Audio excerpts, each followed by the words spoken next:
Aum Sri Ram and welcome back to My Sai in 100 Years of Sai.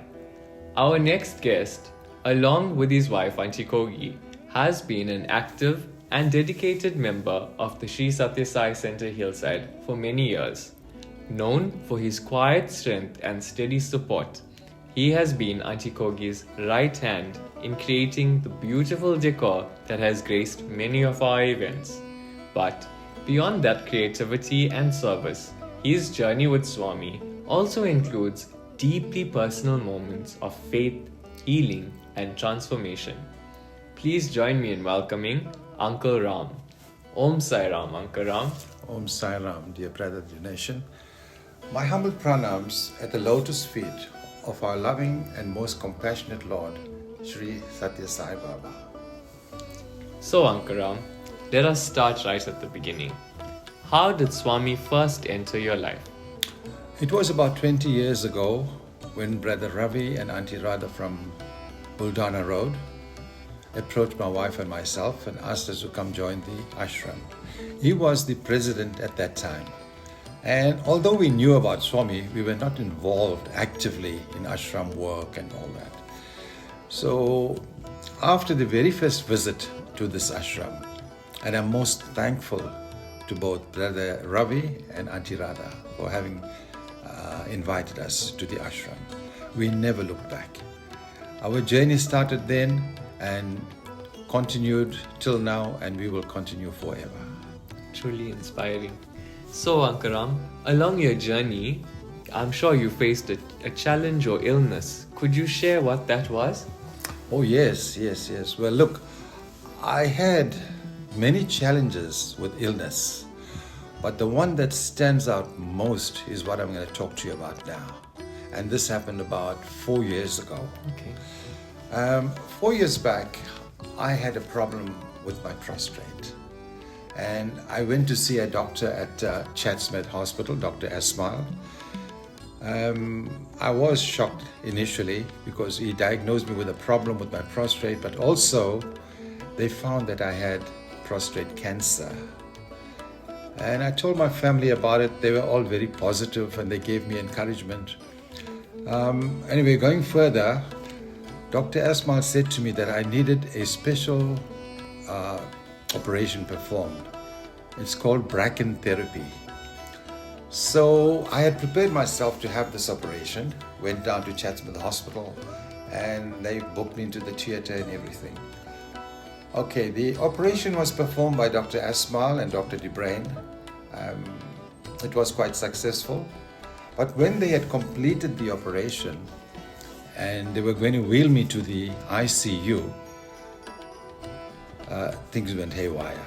My blood pressure shot up to 140, my heartbeats went up to 140, and there was pandemonium. They got shocked. So the doctors quickly wheeled me to the ICU, which is next door to the operating theatre.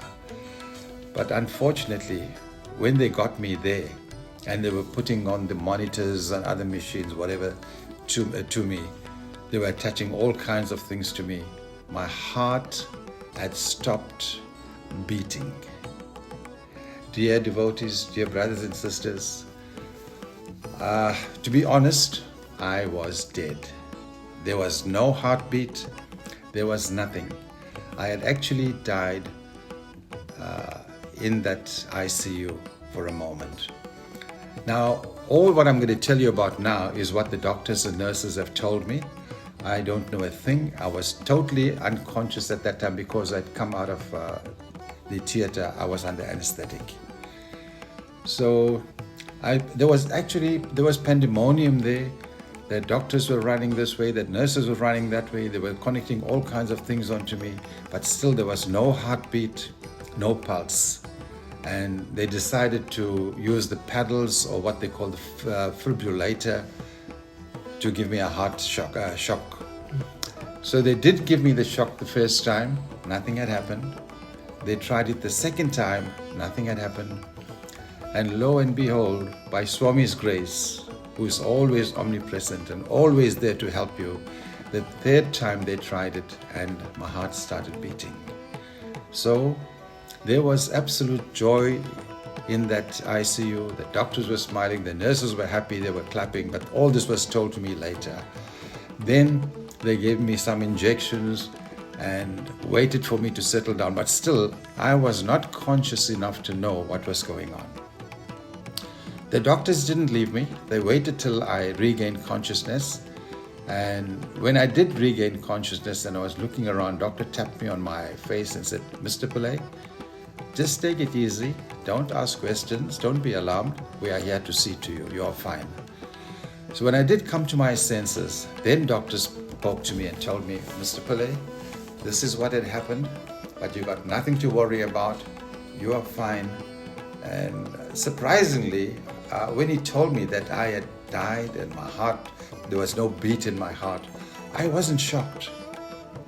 But the truth is, before I went to theatre that morning, and I always did this, I've been to theatre about 5 times already, I always had Swami's photograph with me, which I placed on my heart. I always put Swami's ashes into my mouth before going to theatre. And I know it was Swami who took care of me, revived me, helped me to pull through. Because I've read of Swami's Leelas many of times. I've read many books of his way, he resurrected many people from death. And I'm a living testimony that Swami had brought me back to life. So, Uncle Ram, truly, Swami definitely had a purpose to obviously keep you here with us today. And Absolutely. you wouldn't be here today. Yes. So would you say that healing was purely physical, or did it also touch you emotionally and spiritually? Wow. Look, okay, physically fine. Well, you can see for yourself. Here I am. I'm healthy and strong, and I'm sitting before you. Spiritually, yes. My belief in Swami became even greater, even deeper. That's how it is now. And I never go to bed at night without listening to some of Swami's discourse every single night, right? Emotionally, okay. Knowing what Swami has done for me, I would say previously, look, I used to get a little angry. Sometimes I used to be arrogant. But all that has completely changed. I'm now, I would think to myself, I'm a better person, more humble, more calm. Swami has definitely created transformation in my life. It's definitely helped change your view. Yes, my outlook in life. So, talking about that, were there any moments of doubt along the way? And if so, how did you overcome them? No. Ever since I've joined the ashram and listened to all the discourses about Swami and read about Swami, I never had a doubt about Swami. No, he's always been first and foremost, right? There was no doubt about Swami. That's truly inspiring. Uncle Ram, did you ever feel Swami's presence or receive any signs that gave you strength during this time? Yes. Look, we had, like for instance, we had a photograph at home. It's still there. That thankful to Brother Devan who gave that photograph to us when we had a Sai service at home. On that photograph, Swami's ashes appeared where he wrote the word love. Then we had, I brought a beautiful picture from Tirupati of Lord Venkateshwara with all the 8 mothers on it. Okay. Beautiful picture. Swami's ashes appeared there. And I also have a Buddha, which I got at my entrance. Swami's ashes appeared there. So it's his presence, it's there, definitely. He's definitely showed his presence and his love absolutely through his Leelas. Yes, absolutely. Uncle Ram, what role did these spiritual practices like the Vibhuti, Namasmarana or any others play in your journey? Well, like I said earlier, it made me a better person, right? Strengthened my faith in Swami. And it's just unfortunate that now because of age, look, I'm now 76, right? That I can't really take active role in doing all Swami's seva activities, right? But before this, when I could, I was taking an active role in going out with dear Brother Devan, with Brother Gino, and doing seva work, yes. I definitely feel you still play an active role. I mean, after Shivaratri, you and Antikoge make sure that we're set up for breaking our fast. Yes, we do what we can Amongst within the our other means. things. Yes.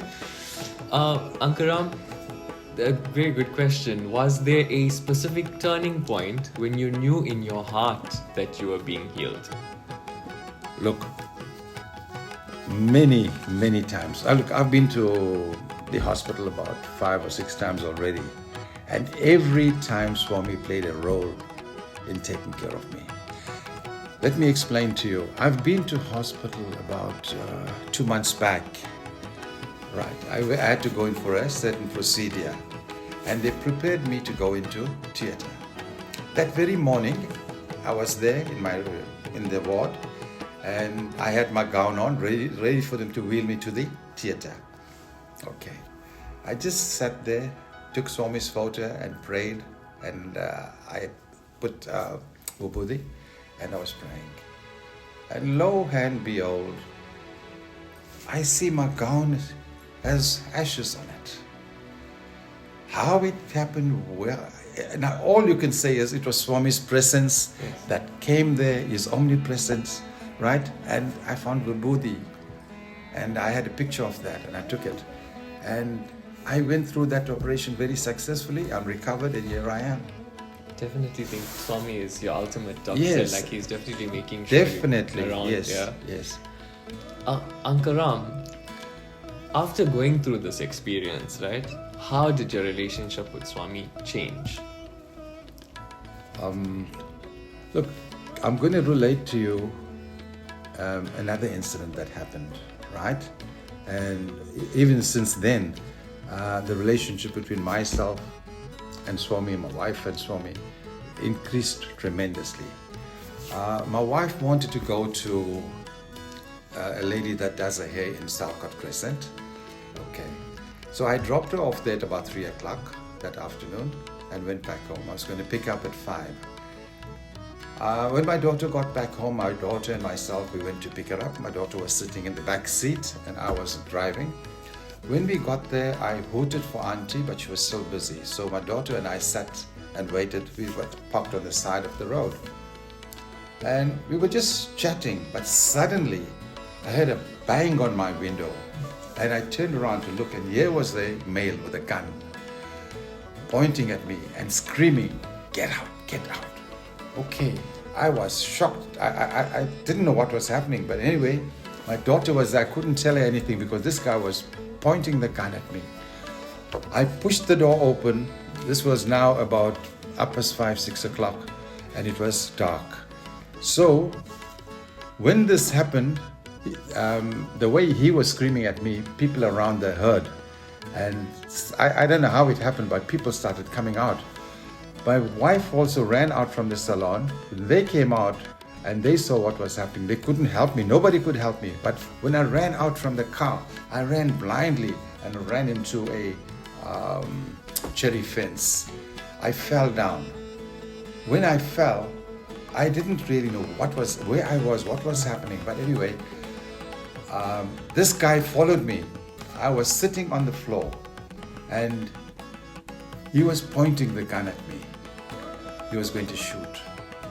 But at that moment, I just prayed, and I prayed to the mother. His finger was on the trigger and it was vibrating. He couldn't pull that trigger. His finger couldn't pull that trigger, and I was sitting there. By this time, there was over 20 to 30 people all around, and nobody could come to me because of that gun that he was carrying.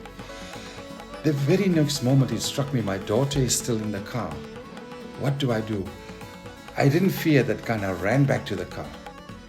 When I got back to the car, I was screaming for my daughter, but then I heard people saying, "Don't worry, she's safe, she's safe." By that moment, a guy that was living opposite where I was parked ran out. He came and banged something on my windscreen. That window shattered. I didn't know he had a spark plug to distract the hijacker. At that very moment, there comes somebody, and in my mind, I would say this was Swami. This guy was still pointing the gun at me and never shot. But by now, somehow, somewhere, out of the blue, comes this person right about 50 meters from us, and he fires into the air. He fired to distract the hijacker. When he fired, this guy turns around and starts firing back at him. So he distracted him from my attention. But the hijacker fired 6 shots at that guy, and he was a total stranger, right? When he fired back, and he fortunately fired in the air because there was a lot of people around, and this hijacker apparently fired 6 shots at him, ran out of bullets, and made a dash for it. He ran from there. Now I would say to you that was Swami that was working, because we later found out that the person who came there was an off-duty policeman who was supposed to be working that night. For some reason or the other, he took off, and he happened to be there. Out of the blue, why he even couldn't tell us why he was there, but he saved our lives. I definitely think, listening to this, you definitely remind me of what Swami has told us. Swami literally tells us, why fear when I am here? Exactly. Absolutely. 100%. All of your experiences. Absolutely. Because I feel Swami was there. Yes. Nobody else could have saved us that night. The man had the gun. He couldn't fire at me, and his finger was on the trigger. But yet, he fired 6 bullets from that gun. Your faith in Swami definitely took charge. Definitely. And speaking about that, Uncle Ram, do you believe that prayer can change the outcome? Even in the tragedies that you've gone through. Yes, absolutely. Yes. I feel that whatever challenges you're facing in life, don't despair. As you said, when Swami says, why fear when I am here, right? Don't ever despair. Yes. And finally, Uncle Ram, after those heartfelt experiences and definitely the tragedies you've gone through and you've overcome, in your own words, how would you describe your Sai in 100 years of Sai? Wow. Okay. I'm just going to tell you something quickly before I describe that. This happened in Prashanthi, right?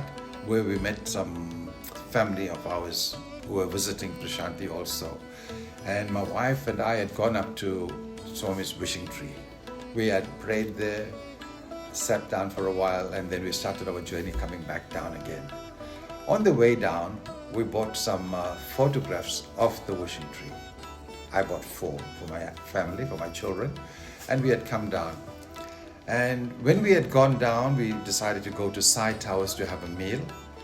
While sitting and eating there, my cousins that we had met came back in to say their goodbyes to us and everything, and asked us what we had done for the days. So we mentioned to them that we bought these photographs, we bought other things that take back for family and whatever. So they were disappointed because they didn't have the chance to buy those photographs. But anyway, my wife said, look, just give them one, please, because they're leaving the next morning and they can't go back there. I had 4. So I gave them one photograph, and they were happy, we were happy. But on getting back to our quarters, living quarters, my daughter who was with us at that time, we took all the stuff that we had bought, we were placing it down and looking at everything, and my daughter said she wants to see that photograph. But what do you know? I had 4 photographs, I gave one away, there was supposed to be 3 there.